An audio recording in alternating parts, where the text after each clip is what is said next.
स्वागत है आपका खुशियों के त्यौहार में। आज की वीडियो में सुनिए श्रावण मास महात्म्य के अंतर्गत अध्याय 15वां सुपोदन व्रत। सनत कुमार बोले, हे महाप्रभु, मैं आपके श्रीमुख से नाग पंचमी व्रत की कथा सुन चुका हूँ। हे देवादिदेव, अब आपके श्रीमुख से षष्ठी व्रत के विषय में जानना चाहता हूँ। ये कौन सा व्रत है और ये कैसे किया जाता है? शिव बोले, हे सनत कुमार, श्रावण मास में शुक्ल पक्ष की षष्ठी तिथि को अति उत्तम महामृत्यु विनाशक जो व्रत किया जाता है वह सुपोदन व्रत कहलाता है।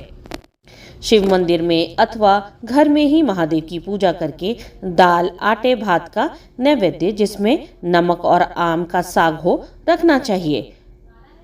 ब्राह्मणों को नैवेद्य पदार्थों का ही बयान दे। विधि अनुसार यह व्रत करने वाला प्राणी पुण्य का भागी होता है। इसकी एक कथा इस प्रकार है। पूर्व काल में रोहित नामक एक नरेश हुए। उनके कोई संतान नहीं थी। पुत्र प्राप्ति के लिए उन्होंने भीषण तप किया तो स्वयं ब्रह्मा जी अवतरित हुए। वे नरेश से बोले, हे नरेश, तेरी किस्मत में तो पुत्र है ही नहीं। राजा ने पुनः व्रत किया तो ब्रह्मा जी फिर आए और बोले, हे राजन, तुझे एक अल्पायु पुत्र ही दे सकता हूँ। राजा ने सोचा कि बंध्यापन तो दूर होगा और पुत्र न होने से मिलने वाला अपयश भी हट जाएगा। ब्रह्मा जी के वरदान स्वरूप राजा के यहाँ पुत्र उत्पन्न हुआ। नरेश ने जात कर्म आदि अन्य अनुष्ठान हर्षित हो मनाए। राजा और रानी ने अपने पुत्र का नाम शिवदत्त रखा। थोड़ा बड़ा होने पर उसका उपनयन संस्कार भी कराया। मृत्यु के भय से राजा ने उसका विवाह नहीं किया। 16 वर्ष की आयु में उस ब्रह्मचारी बालक का देहांत हो गया। इससे राजा रानी अति चिंतित रहने लगे, क्योंकि ऐसा समझा जाता है कि जिस वंश में ब्रह्मचारी बालक की मृत्यु हो जाती है उस वंश का समूल विनाश हो जाता है। सनत कुमार बोले, हे प्रभु, हे जगतपति, मृत्यु के भय से बचने का कोई उपाय है तो मुझे बताए। भगवान शिव ने कहा, ब्रह्मचारी हो तो अर्क विधि से संयोग कराकर ब्रह्मचारी तथा पेड़ को मिलाकर नाम तथा गोत्र बोले, तब यह बोलना उचित है, मैं मरे हुए ब्रह्मचारी की आत्म शांति के हितार्थ नैसर्गिक व्रत करता हूँ। प्रथम तो स्वर्ण से अभ्युदयिक कर अग्नि स्थान एवं आधा रावाज्ञ संज्ञक तथा अन्य आहुतियाँ दे। हवन के पश्चात व्रत के अनुष्ठान हितार्थ फल पाने के लिए व्रत धारक अग्नि एवं विश्वपति का घी से हवन करे। स्विष्टकृत हवन के पश्चात होम करना चाहिए। हवन के पश्चात या बोले, मैं अर्क शादी करूंगा। स्वर्ण द्वारा अभ्युदयिक करके पीपल की टहनी और शव को हल्दी तथा तेल से लेप कर पीले सूत से लपेटे। शव को 2 पीले कपड़ों से ढक दे। अग्नि जलाकर विवाह पद्धति से आधारांत हवन करके बाद अग्नि बृहस्पति काम की 4 व्याहतियां से हवन करके स्विष्टकृत संज्ञक होम करके उसके बाद कार्य को पूरा कर दे। नियमानुसार पीपल की शाखा और मृतक शव का दाह कर दे। मरा न हो परंतु मरणासन हो तो यह व्रत 6 साल तक करे।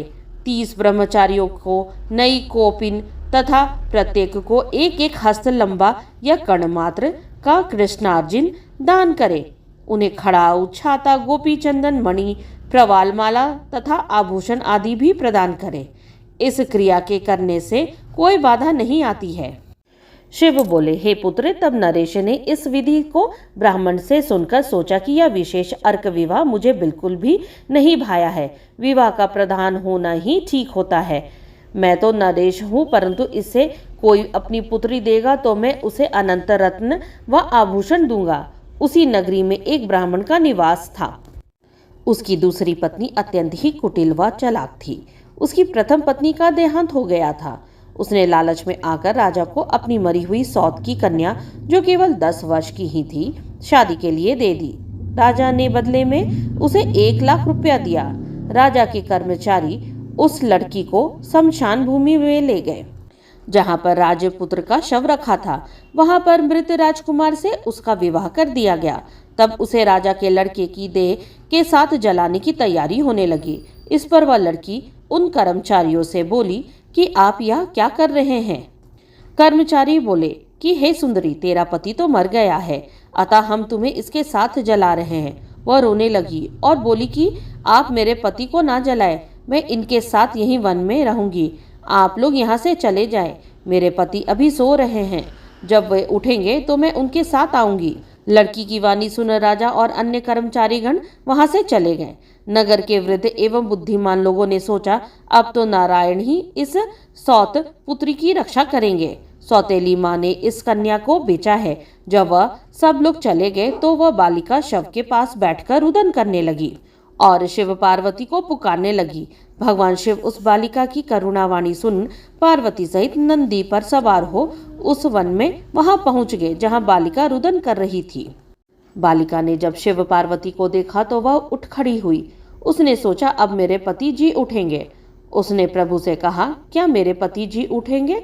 उसकी वाणी से आर्द्र हो उठे प्रभु ने कहा, हे बालिके, तेरी माँ ने सुपोदन व्रत किया था।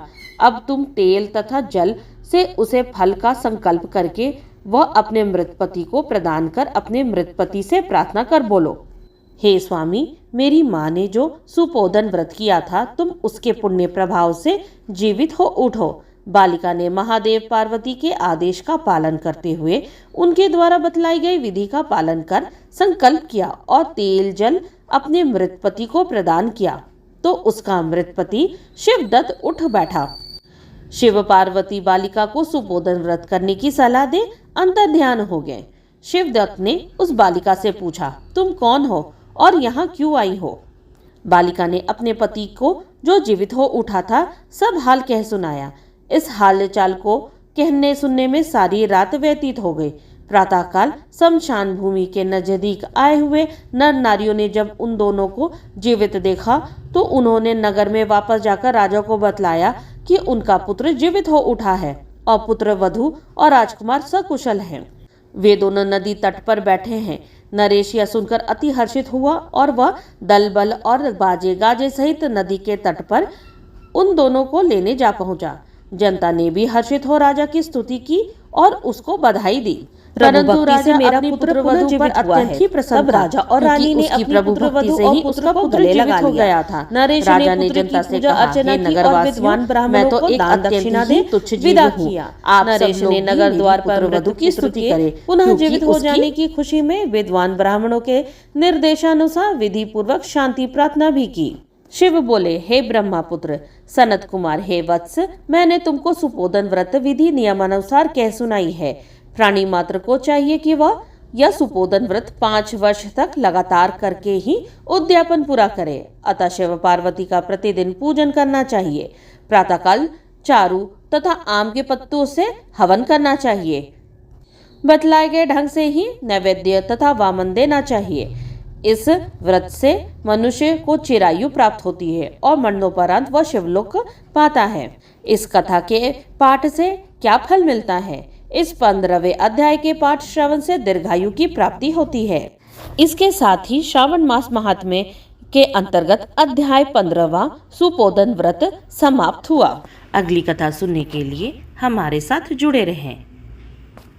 जाने से पहले कमेंट में ओम नमः शिवाय जरूर लिखें। श्रावण महात्म्य की पूरी 30 कहानी श्रावण महात्म्य प्लेलिस्ट में संग्रहित की हुई है। उससे सुनने के लिए डिस्क्रिप्शन बॉक्स में प्लेलिस्ट की लिंक दी गई है। यहाँ तक बने रहने के लिए आप सबका धन्यवाद। ओम नमः शिवाय।